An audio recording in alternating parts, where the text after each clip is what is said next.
સમાચારમાં આગળ વધીએ સમાચાર સુરતમાંથી કે જ્યાં વીએનએસજીયુમાં બીએસસીની સેમેસ્ટર 2 ની પરીક્ષામાં છબરડો સામે આવ્યો।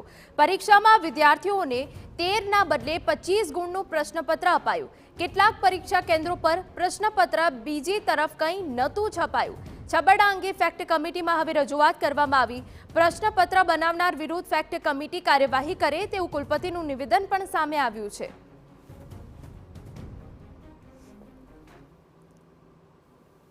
વીર નર્મદ સાઉથ ગુજરાત યુનિવર્સિટીની અંદર બીએસસી સેમ 2નું જે પેપર હતું તે 13 ગુણની જગ્યાએ 25 ગુણનું જે નીકળતાની સાથે વિદ્યાર્થીઓ તે જે છે અટવાનો વારો આવ્યો હતો। તો આપણી સાથે યુનિવર્સિટીના કુલપતિ જોડાયા છે, તેમની સાથે વાત કરીશું કઈ રીતે આખી ભૂલ થઈ છે અને તેને લઈને કઈ રીતે કાર્યવાહી। સાહેબ, કયું પેપર હતું, કઈ રીતે ભૂલ થઈ છે, હવે તેને કઈ રીતે તપાસના આદેશ આપવામાં આવ્યા છે? આપણી વીર નર્મદ દક્ષિણ ગુજરાત યુનિવર્સિટીમાં બીએસસીની પરીક્ષા દરમિયાન પેપર સેટર દ્વારા 13 ગુણને બદલે 25 ગુણનું પ્રશ્નપત્ર એમણે તૈયાર કર્યું હતું। આ સંદર્ભમાં પેપર સેટર પાસેથી ખુલાસો માગવામાં આવ્યો છે અને તેને ફેક્ટ કમિટીમાં રજૂ કરવામાં આવશે।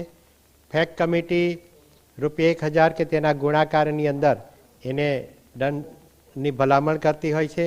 ઉપરાંત ભવિષ્યમાં એમને પેપર સેટરની કામગીરી આપવી કે નહીં તે અંગેની પણ ભલામણ કરતી હોય છે અને તેને બોર્ડ ઓફ મેનેજમેન્ટની અંદર લઈ જઈને એનો અંતિમ નિર્ણય લેવામાં આવશે અને વિદ્યાર્થીઓને જે પ્રશ્નપત્ર જે છે તેને પ્રોરેટાને આધારે એ લોકોને માર્ક ફાળવવામાં આવશે।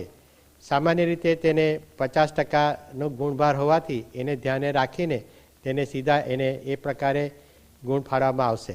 સાહેબ, કેટલી ગંભીર બાબત કહી શકાય, કારણ કે પરીક્ષાની અંદર આ રીતનો જો છબરડો જોવા મળે, ભૂલ જોવા મળે તો કઈ રીતે કાર્યવાહી થવી જોઈએ?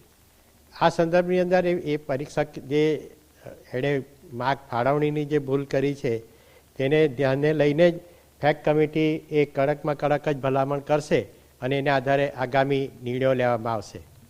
જે રીતે ફેક્ટ કમિટીની જે નિમણૂક કરવામાં આવી છે અને ફેક્ટ કમિટી દ્વારા આખી જે તપાસ છે તે કરવામાં આવશે અને ત્યારબાદ જે કુલપતિને જે રિપોર્ટ સોંપવામાં આવશે ને તેના આધારે આગળની કાર્યવાહી હાથ ધરવામાં આવશે। કેમેરામેન સંજય ચંડેલ સાથે બલદુ સુતાર, TV9 સુરત।